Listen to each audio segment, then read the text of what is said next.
Lesson 2.8, we are solving inequalities in one variable. So 2.7 was a review of solving equations. Okay, we're going to introduce a little bit of solving inequalities today, and then we will have to pick up on it more tomorrow. We're going to do this algebraically, so like looking at the equations, looking at the algebra, but then we're also going to do this graphically, so where you'll want to graph it on the calculator. Okay, so we're going to do a little bit of both. Example 1 leads us into where we're going, okay? But looking at this polynomial, so this equation, and finding where is it 0, where is it positive, and where is it negative. Because eventually we're going to be doing things like, okay, where is it greater than 0? Where is it less than 0? But right now, we're just going to talk about all three pieces. Where is it 0, positive, and negative? So f of x is this. Use a number line to determine the real number values of x that cause f of x to be each of the following. And then they ask us to use interval notation to express your answers, which I'll have to double check, and I think that's what I want on the answer key. So let's look at A for a moment. Where would we find this polynomial to equal 0? How would we find that? Set them equal to 0. Okay, you officially set the equation equal to 0, and then once you have your equation equal to 0, factored if necessary, in this case it's factored, set each factor equal to 0, yes? So let's do that. If we set each factor equal to 0, we're going to have x plus 3 equals 0, x squared plus 1 equals 0, and x minus 4 equals 0. Well, what do you find out? If x plus 3 equals 0, then it equals 0 at when? X equals negative 3. Subtract the 3. What about x squared plus 1 equals 0? Okay. You subtract 1, you get x squared equals negative 1. Officially, you would take the square root. So it would be I. And what's the square root of negative 1? I. Officially I, and it would be plus or negative I. Okay, so here's what I'm going to say, folks. We're looking at polynomials. We're going to be looking at the graphs. I's aren't going to have a part of this. Okay, so we got an I there. It's not going to show on the graph. And this, when we talk about whether it's positive, negative, or 0, we're thinking about the graph. So that's just an extra unnecessary. And then x minus 4 equals 0, what do we know? X equals 4. So for part A, we have two places that my graph is going to equal 0, or that my polynomial is going to equal 0. Are we okay with that? Okay. Now on B and C, and we're not looking at the graph on this one, but on B and C, they're asking where is this positive and where is this negative?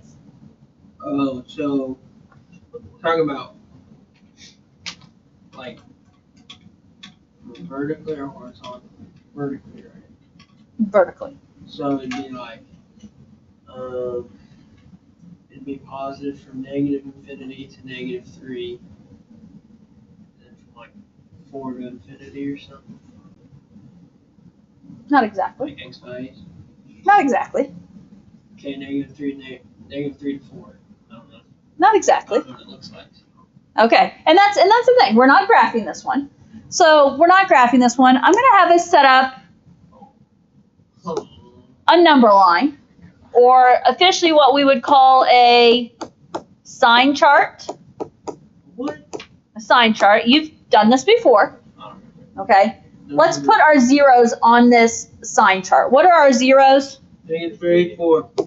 Negative 3 and 4. You don't actually have to make the number line and count it all out. I just need negative 3 and 4 on there. W. Okay. Now, what we're going to do is we're going to test each section. So, Oh no. focus. Give me a good number to the left of negative 3. I remember. Negative 4. Negative 4. Negative infinity. So I'm going to use, The equation and then you. I'm going to test with x equals negative 4. Now, where are we putting that negative 4? Into the original problem, which my original problem, I'll write it right here. X plus 3, x squared plus 1, and x minus 4 squared. Here's the deal. All I need to know is positive or negative in the end. I don't need a numerical answer. So if I take negative 4 and I put in this first parenthesis, what's negative 4 plus 3? It's Negative. It's a negative. If I put negative 4 in this middle one, what's negative 4 squared plus 1? It's positive. Okay, it's a positive. Over here, if I take negative 4 minus 4, but then I square it, what's it going to be? Positive. A positive. Are you guys with us? Yes? What's a negative times positive times positive? Negative. It's a negative. So we know this section right here of the graph is negative. As in, if I look at the graph, it's going to be below the x-axis. Now, let's repeat this process with each of the other two intervals. Pick a number between negative 3 and 4. 0.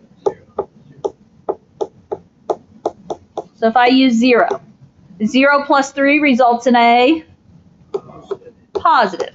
0 squared plus 1 results in a positive. 0 minus 4 quantity squared results in a positive because you're squaring it.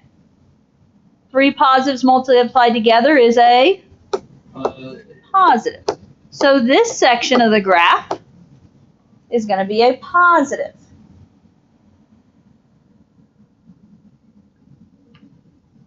Last section. Pick a good number to the right of 4 to use. So if we test with x equals 5, 5 plus 3 results in a positive. 5 squared plus 1. 5 minus 4, quantity squared. And 3 positives multiply to be a positive. Now, a little tricky here. Okay, let's go back and answer part B and C. So it would be positive just from negative 3 to infinity. We're going to have to tweak that. While I understand what he's saying, I'm looking for specifically where it's positive. He said negative 3 to infinity. Negative 3. Almost. Why do we have to break it up and say negative 3 to 4 and 4 to infinity?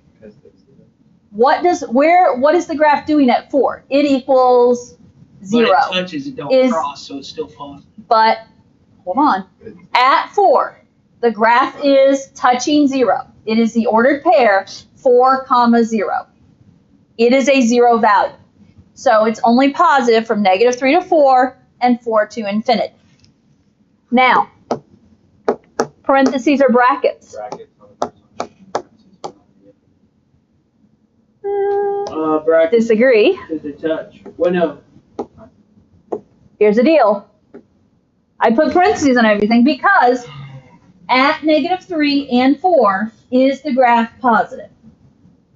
No, at negative 3 and 4, my graph is equal to, my y value is 0. So that's why I'm using parentheses. Where's my graph negative? Negative infinity, negative 3 with parentheses. Are we okay with this? Yeah, Ignoring his tone. that's fine. I get the frustration, folks. I get it. He's just expressing it, but. Okay, now, one thing I want to comment on, okay, before we close up for today. Sure. This factor of x plus 3, it had a power of 1, which means there was a multiplicity of 1. An odd multiplicity says the graph is going to cross at that point. Does this sound familiar? Yeah, which is why I figured it'd be a bracket. Okay, now, x minus 4 has a multiplicity of 2. And even multiplicity says the graph is going to touch. It still touches it. It still counts as a point. It still counts as a 0. Okay? So if you pull up this graph, you're going to realize it's going to come from below. It's going to go up. It's going to curve. It's going to touch 4 and curve back up. Okay. Okay, guys. We'll pick up tomorrow. And we'll do a little bit of algebra, but then we're really going to focus a lot on the calculator also. Okay, so make sure you have a calculator, graphing calculator to use tomorrow. You too.